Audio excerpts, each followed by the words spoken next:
Share 2016. Me koye adwuma wo Togo border no so. Ya weni wie ya me kan ye. Me tena o my FM. Me kan be 5 times. Obi afra Hopeson wayade. Hopeson wayade. Ebra omo suspend me a me ye interview o baby. Ana obi betwe so okra wakọ de na o party mu. Adam se wudi mu a ko na kokodwene. Adwuma be ye nie. Ewo Togo border operations. Ye eni de kai ka ho. Na omuti Jubilee House no mama police for achimi de makoto says. Ama omode asemu amaka no beye se 2017 maka 2018 maka eni ade nyina 2024 ana omode me kokoto says ana omode me call court. Ma court sa nanu ya ye ka de say ya wade ene da ben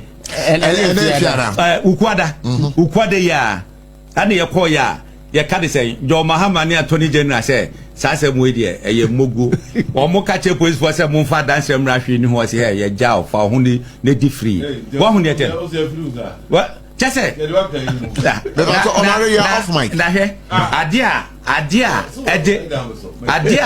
ede wo akufo ado aba power me risk my life na kami ko toku mu awu na what ma hwe nyankopɔnim na that David says one asemo amekan ye no me say NPP will lose 4 consecutive elections in this country.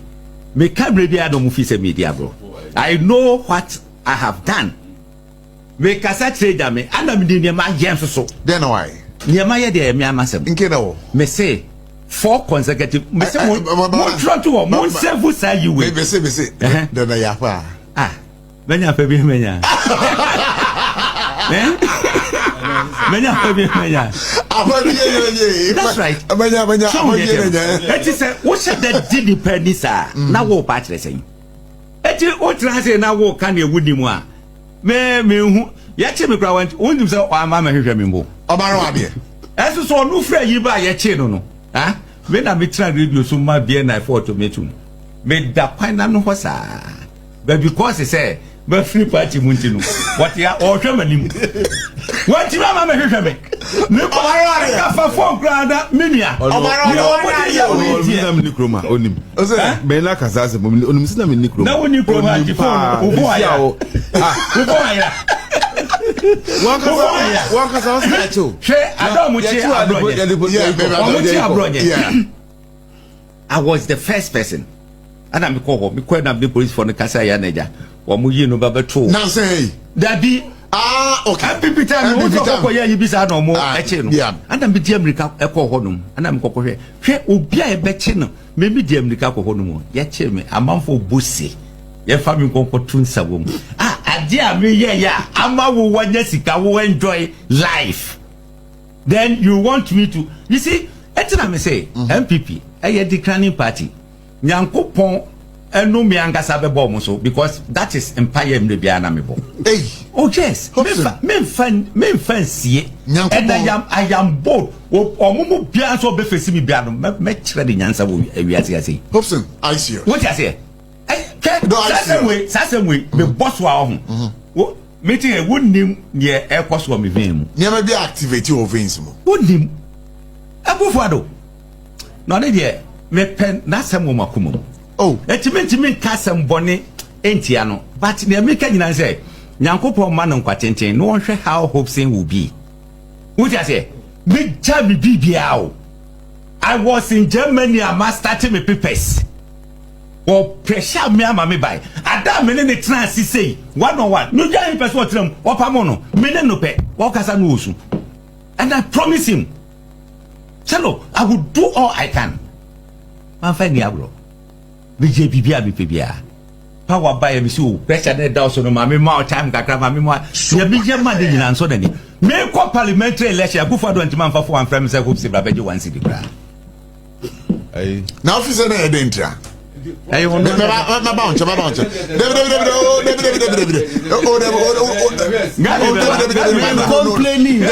Complaining. Officer edentia only Akufo Addo munya problem bia na. Complaining. Munya problem. Say ne wo hwehwe no wanya wie ntino.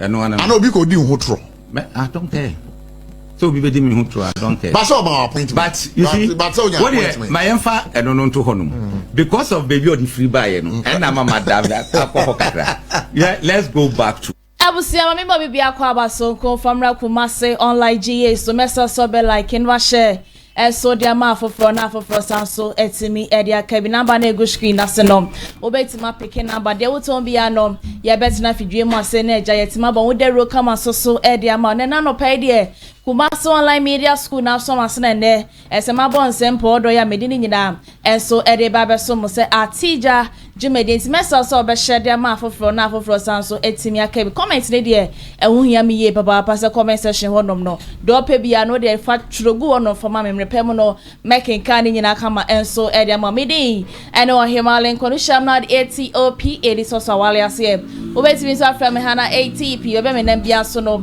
major fel so kama so ewo hono na ye nyina nim set 2024 bra na ye kwakoto aba NPP amanuko no kwakoto aba na ye Hopeson Adorye na se na ne ho nsam bi bobon man ga na mu ase a edam so ni birthday kra na NPP amanuko no e de letter ten de ba bonten ni se sala kwajo kire matisi wo free party ni makona se aye Hopeson Adorye aba bonten ababa be ka kire Ghana fo nyina se nyankopon bo na 2024 on the 7th December no ye kwa kwoto oba wo de kokromoti no ebe to oba no edama ye Hopeson Adorye na kire soso no empia woni mpesua so wonom no wo de kokromoti edama no Dr. Baomia enyo obi a otimi do mampani wo kroma se mani ye yi no ni birthday na se MPP amanuku no de na secretary e de letter babon te ka yen se wo free party no ko fiti wonom no Hopeson na babon tin bia na eja ensema yenze fota no ka e de kire MPP amanuku ni nyina no ye nyina hu se ye yaudie bi ene wo eye miame wo fa Hopeson mu a de bia gyina mpinsi so ya na wo kasa sa asem no na we na da wo ye interview no shem ka se de we wo se maku ne ho de ama MPP amanuku no wo kai 2016 ye se adeboye bia se wo ye no okroma se ni nyina ampo no MPP amanuku na amfo no mani anto de bi rada na so mu omutimi echi ni tuma ne ni nyina no wo kopie mu wo court enye fedi agro na no de wo case su bia mu se MPP amanuku no so meba power pa bia mu de na acha papa ye because e kwan amodo no Hopeson Adorye fa so no na ye kwan bia na ensem fata e wo kroma se na intro video yi ya kwa kotie e de baba me de menim se still na me ame wo fa ye Hopeson still na no yaudie bi e woni ma because ye hwe eniema boni a se wo tu ni wusi wono ma wo de ye ma de ma MPP amanuko abra 2026 2016 ye kwa koto oba ye kwa MPP amanuko kwa koto oba no eniema pa wo ye de ma MPP amanuko ni nyina achi no ekoye bibia e wo honom ti no Hopeson de yaudie na de bia da no de kasa mesra na kasa se me ame wo fa no MPP amanuko ni se de ye ndi amanuko ni bu man no akoye bibia ho no ye be se kene do in Japan eba na eja otimbe bo man Ghana ma man Ghana fa ne ntoma prevent za wo do me MPP amanuko se wo meba party wo meba ba be di man so na ache de a na so man Ghana mu o se tisi enyina no ye fa Ghana must go ni ekopie mu e wo Togo na eja ye timi akwa ye bra e wo nom ne sa de a na se ye wu an se Hopeson mi ame wo fa ye to bo ase e fa ma MPP amanuko menim se da che bi no wo mo be no mo ho no ma ba mpesua so na so ma ba ona ase ababa be pa achew enso e wo ho no e bu so fa comment no e fa comment section ho no ma se no na e fa bra e fa ma me na me to me nsem ni so dia Yakupon boa 31 January 2026 and MPP amanuko no ekwa to aba ede yi do be dikan na so betu franka no ede ama MPP amanuko ni ahwe nipa no ma so ma twa omuti e wa MPP amanuko ma Dr. Baomia Canada in Japan right champion kwa bre Japan ni edi twa mun nipa nyina no wo mo so mo sefata so mo lady MPP amanuko no e mani ye o mo sefata so mo bitimi de o mampani e wo kroma sei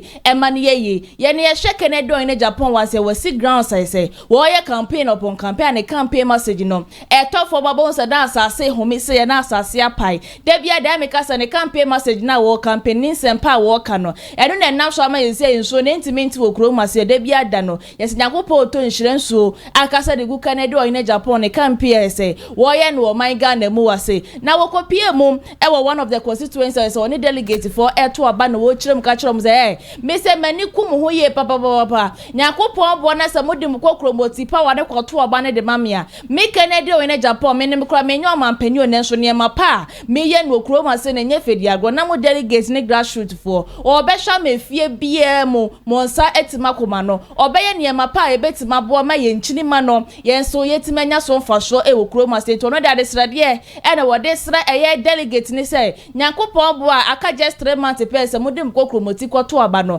bo hwe soro wo no ma Kennedy o ne Japan ne senifo ni ne da ho na mo fa kokromoti no fa to wo no ma no no de wo ba no wo ba bebie enwuma nkasa ama ye youth no mpanifo nyina obi a wo si classroom dampo wo certificate oni certificate wo benya adwuma ye wo Kumasi ba ye kra be hwe Kumasi no be ti say ye UK ni Canada ne de ke canton do de srede na de sra eye delegate for some for kokromoti fa to aba for message so be kam na kwoti nsema Kennedy wo hine Japan di tudwa fa brasisia.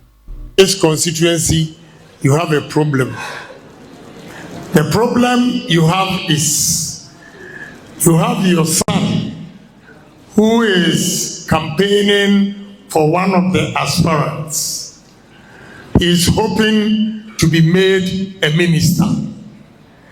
And you have a chief who is also contesting to be president. So now you have a choice to make. Your son, somebody becomes a president and makes him a minister. Your chief becomes the president and he makes him a minister. So which one do you want? And it's not any ordinary chief. The word is development chief. So if you have a development chief to be president of this country, what will happen to Laura? What will happen to Laura? Yes, it's simple. Your son, he has to help somebody to become the president first, before the president will appoint him. With me, I'm going to be the president, and I will develop Laura for you to see. So I know you have a problem, but this time, at least, you've tried your son. It didn't work. They lost miserably. They didn't win. So why don't you try your chief?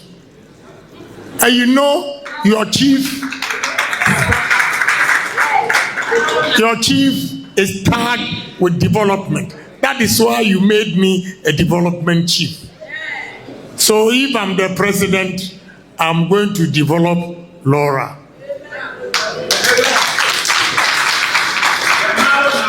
And again, Laura, look at the land. When I was coming from Jirapa, we went through the bypass because we were going to a funeral of one of the coordinators who died. And I looked left and right, and I see the land. And I know what we can do with the land. You have voted for politicians, leaders, MPs, ministers in Laura and Upper West. So have they seen the land you have?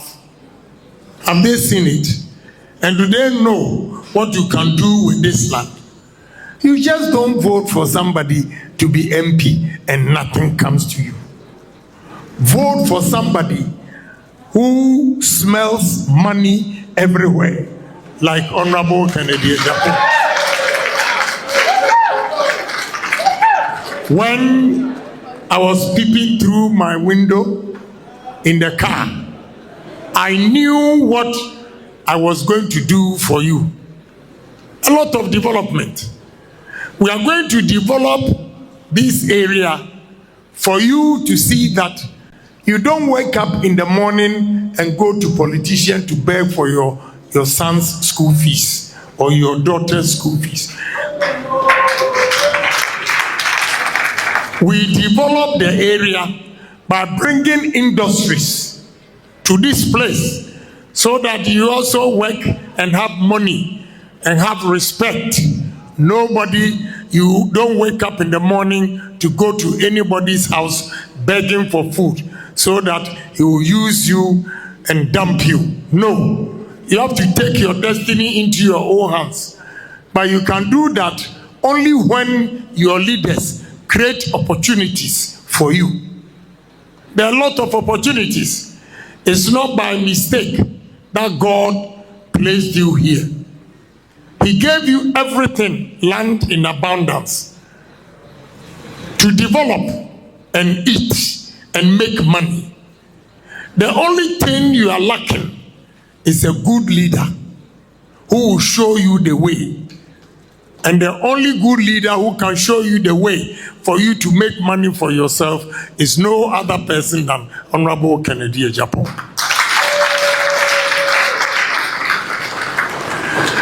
You grow a lot of maize in this area. Look, this is corn oil. And your maize, you don't have a factory here that can process your maize into corn oil. Look. And we are importing this from Europe, from America. When we grow corn here, and if you have good leaders, they can bring these industries here, process corn into oil. About 95% of you here have not seen corn oil before. God has given you this land. You don't have the leaders, a business ones who can create employment, industries for you to make money, and your children also to make money. This is what I'm talking about. You just don't go and vote and say that he's my brother. If your brother cannot bring industries here, and you are always begging them for school fees, you are always begging them for hospital fees. I want to create businesses here. We are going to use your maize to process it into corn oil. This is it. It's here. I'm not just lying. I'm not just coming to talk to you. You process this maize here. This is corn oil. And you do a lot of corn. You farm. Looking around, I see corn and millet. What are we doing? We lack leadership. Leaders who can create businesses for us. You see, this is sunflower oil. With this sun that we have here, we can grow sunflower and process oil. Who says we are poor? We are not poor, but we don't have good leaders who knows how to do business, who knows how to create industries for us. That is why we think we are poor. Give Kennedy Agyapong chance, and you see the number of factories we are going to bring into the north. I'm not from the north, but I'm the only politician who goes outside Ghana and sell the 5 northern regions to investors to come and invest and create businesses. This is tomato juice.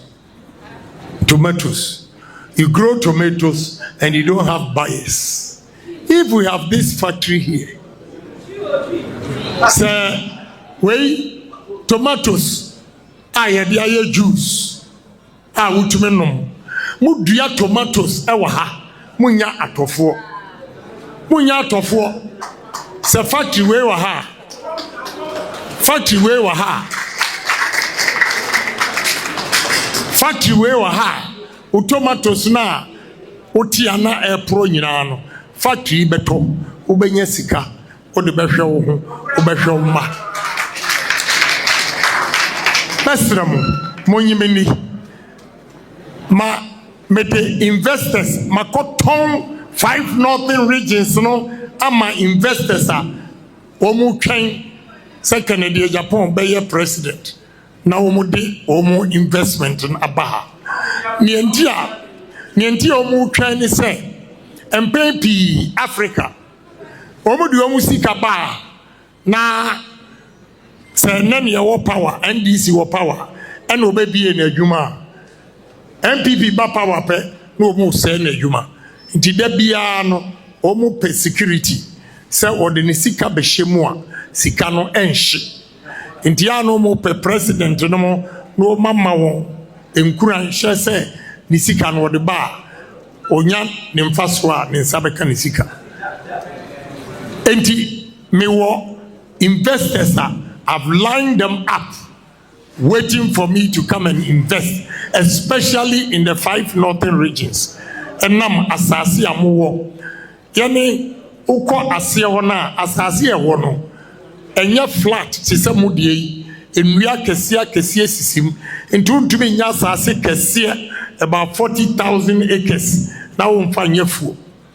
Enunti ena north 5 northern regions no more advantage.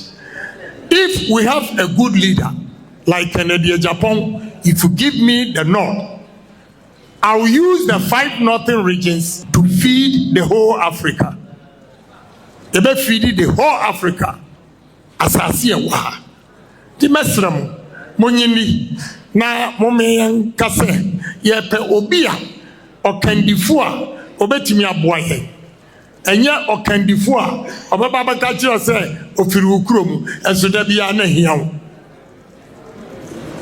And this time se kabo ba mon kanjira ni se me ne nyonko ni nua panyini me na mka se ma mon to ma no efise wono onye presidential candidate me a presidential candidate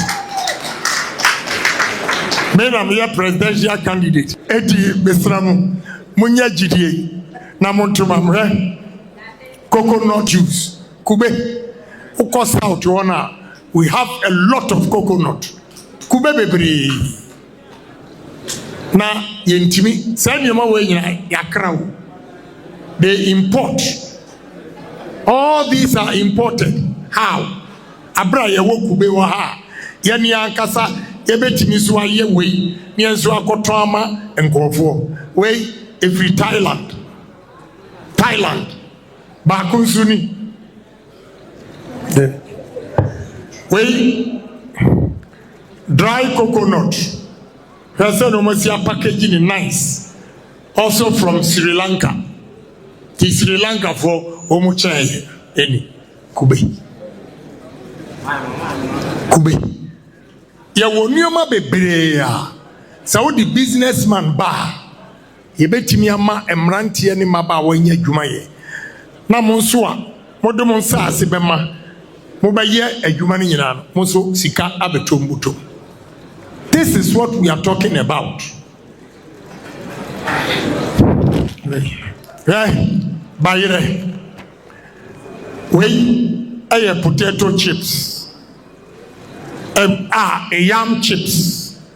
Ghana a sura mudo bayre sa.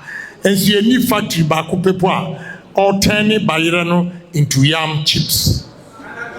We a yam chips. Into etuaba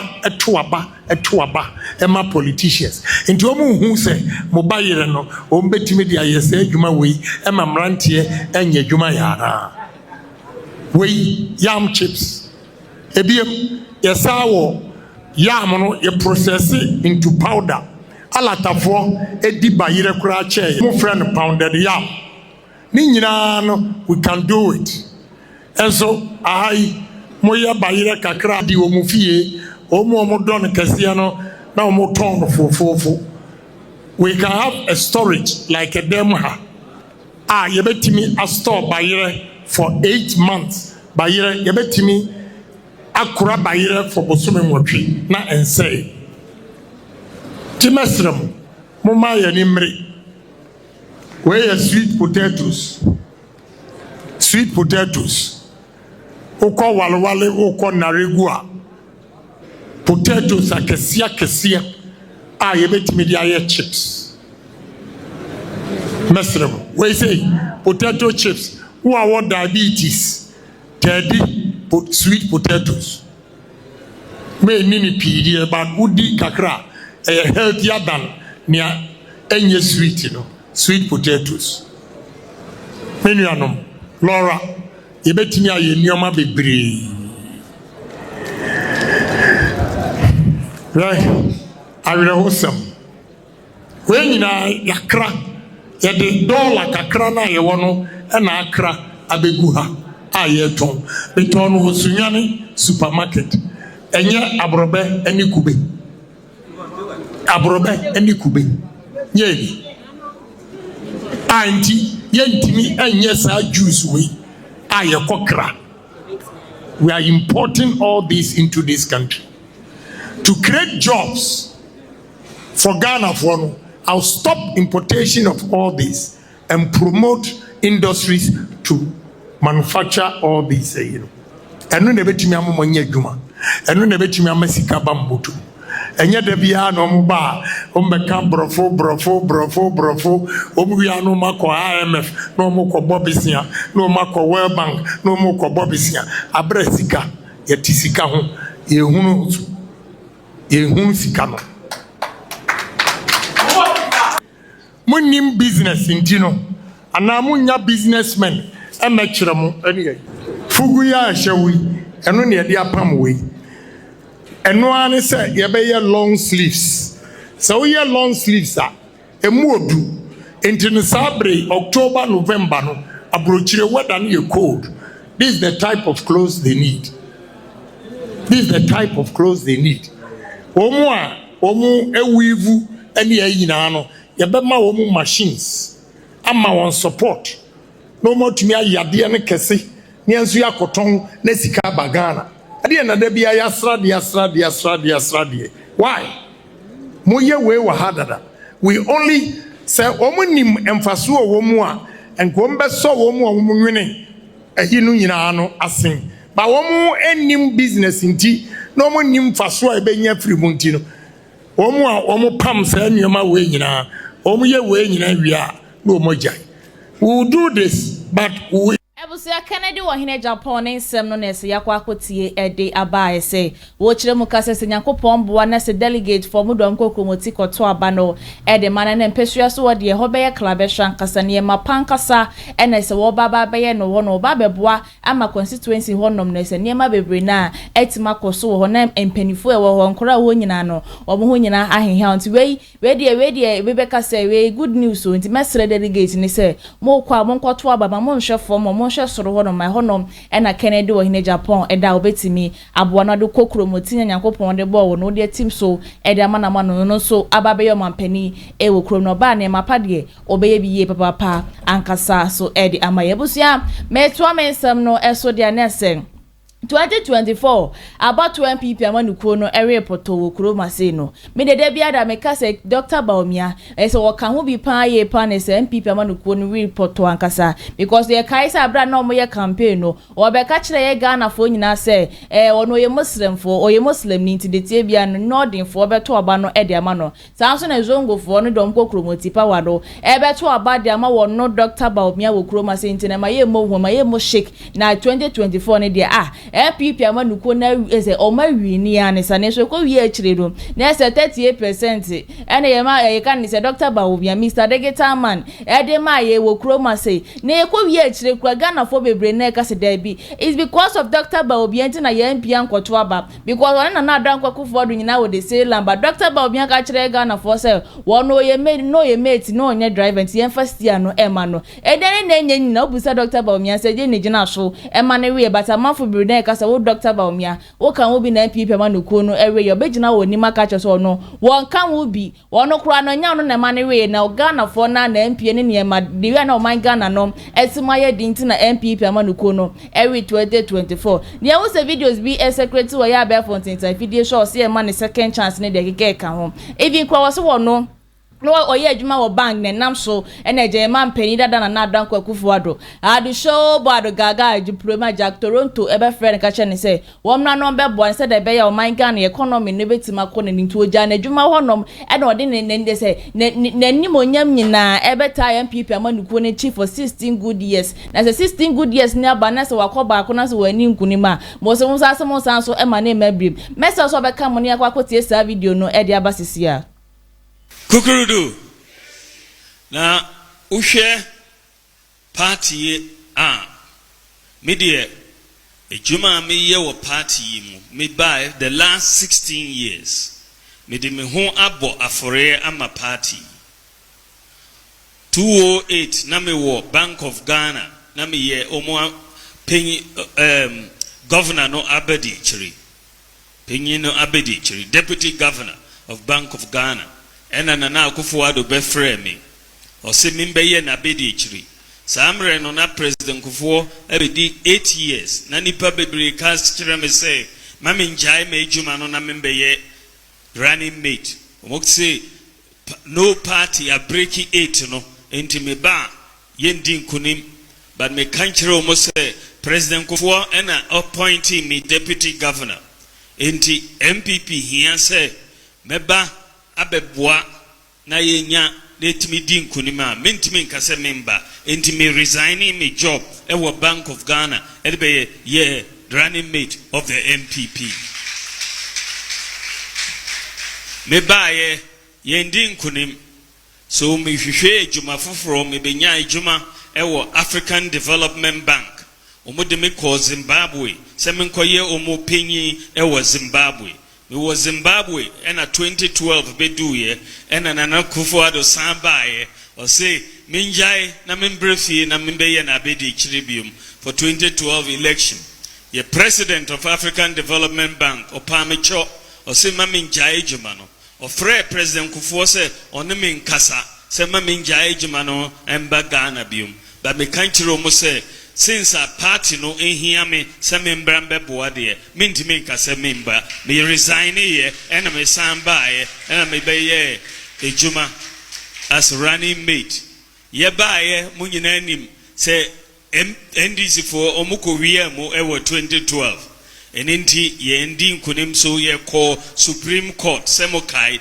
you and I were not there me na me kodi adanse ye ema party no star witness me na me ye pink sheet no so me lead team no na ye pink sheet no ejuma no me call Supreme Court eko di adanse eko defendi party no pa yan di nkunim but ye kire Ghana fo nyina say ye na ye win 2012 election no ye wie me simu me ka say me nko baby abium metna Ghana na ma bo campaign no me call lecture after lecture after lecture me the pressure egu NDC for so me country Nana Akufo-Addo say 2016 election yidie me pese ujai John Mahama Ebusenti Dr. Baumia no se wono na wa ye Bank of Ghana o ye adwuma Bank of Ghana na nensu na ye man pani dada na Danko Akufo-Addo eto ne nsa friends e masabra beboa mate na beboa na be running mate fama me na uti yetimi di nkunima ba be vice president oja na dwuma nyina wonam se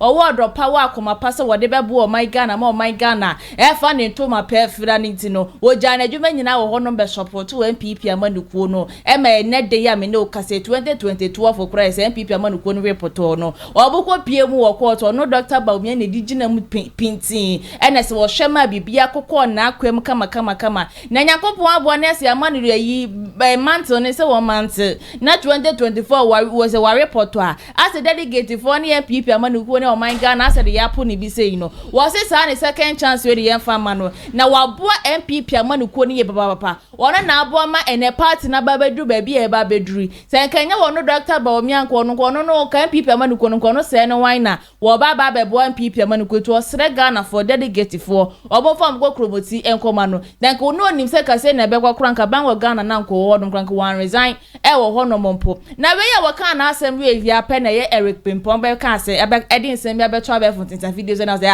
Dr. Baumia you okay who did he answer na akwa gina pinsi so akeka kasa se be nyina 16 years woni na Danko Akufo-Addo ya ton mo baba be sinne no e de na mo ye de mo my Ghana na wo be kan asema Ghana fo ntie be kan asema ne to delegate fo asoma wo baba be jina ma baba be ka say na wo ye juma Bank of Ghana e na Orizani na Zimbabwe ne fan ko se ni nyina ne se wodo kra nyina aba for de ma NPP ma ne konti en san so ma second chance wa na Eric ye Pimpon de wa tutu be left and right akasa da ma Dr. Baumia enye fedi agba meso so be kam ho ni akoti san se me so abasisia Dr. Muhammadu Baumia say yes sacrifice. So what sacrifice my party? Say what sacrifice. Yeah. The ben or realizing who say o sacrifice you do leader. obetu nkofo bi wo party mu na o ma sacrifice o dia say na nkofo bi wo party mu be pem na nyina o ma sacrifice more than him o dia say but ye bende law no e di ni wuram ti asen be no ka ne ba me on to the boase or the not to hold adwuma na wo ma ka no wan afọ na adwuma nto wo no Deputy Bank of Ghana boss. Deputy Bank of Ghana no mame cho and na aban a change hands beba prof meba na aban a change hands yes you nim say aban change hands ono an ka say bo say definitely no nim say NPP belusu o say go for say MPP belusu there be ono an ka say bo say no nim say MPP belusu so it's not all secure opportunity I tell you not unprepared itself, not unprepared for the party. Really? I'm telling you the truth. You can't statement. Okay, yes, I understand. On one statement, you know, as some others didn't know. So I said, "When you chubby, they are dancing." The statement in the say, in Kofo catch and say, "Man, about also to quote him verbatim." Like I'm sure time. How many like yambo in the video ni bi? The statement of say, Kofo friend, President Kofo friend. Kofo catch the man ko vice president because. Party be no we breaking 8 in da. Njokoya. NPP be lusu. Good. The Juma be bono. Into one time was at the time nobody knew that he was more like MPP or a known person or your known person. But knowing that because some party no was sacrifice the Juma to and of course some party no. Crazy. So cause of sacrifice BBR being a deputy governor. Yeah. And being A vice president. Where the two. Oh yes. Where the two. And who say vice president, you know, Beneficial. More beneficial. But on belusu one image is beneficial. And go for na tunifo. So what I say. And on one what I say no year analysis. And where the two. I'm also 208. But that be be no baby. And that be no. What do you mean? But it's not guaranteed he said he was going to be the running mate forever. It wasn't guaranteed. No, okay. Assurance is so when ya and the belly law no I didn't say no assurance no waka. What an you see, some over to my camp to a lot of people, but to some of us, you know, we are going to analyze it. So they say you analyze it and let you know, say, any assurance na unya ya. It will say a friend say, Brabe running mate.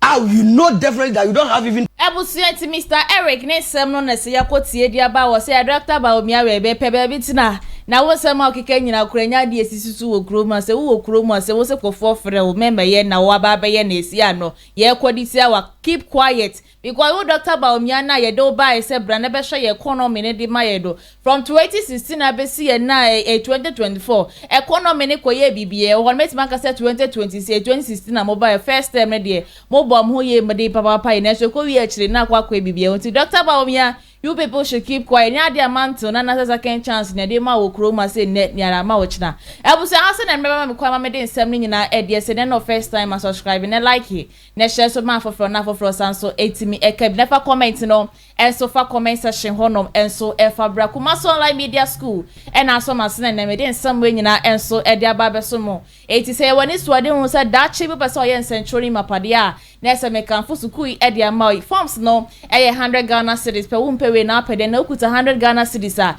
any just 1 hour no wetimi ade awinti for better forms na fa besuan de just 3 months per na wo so ye century mapanso e wo ye o my Ghana mo ase wo so ye kira kwan a ye Kumasi askwa ye neti ayamas no e na edi nhwani ma obetimi aba better forms different penny for na de wo hobia no watimi ene wo mo edi enkobo obeso jumedi yasin so for number na ne penny for edwetwe enkobo de wo ton bia no ye betina fidue mu asani abon de ro kama so edi amo ede wo kopie mu wo MCL de ne se eye kwadwo ye bo ane sa na adwuma na etwagu eye wo screen so nyakopon ensha ne ye papa sa so na executive producer MCL Mr. Daniel ye bo atwedi ampon kwame ento nhire so enfagu ne so na ya sewa ene bo machiduma na mede nsam nyina so ede ebeso medi ene wo hema link no share me na the ATOP edi so wale ase Uwetin sa from hana ATP bebe me na bia so no major fel so wo the better form bia so no me fan kan me o da bia da bi ni nyina so e baba be so for down no dey makra bye bye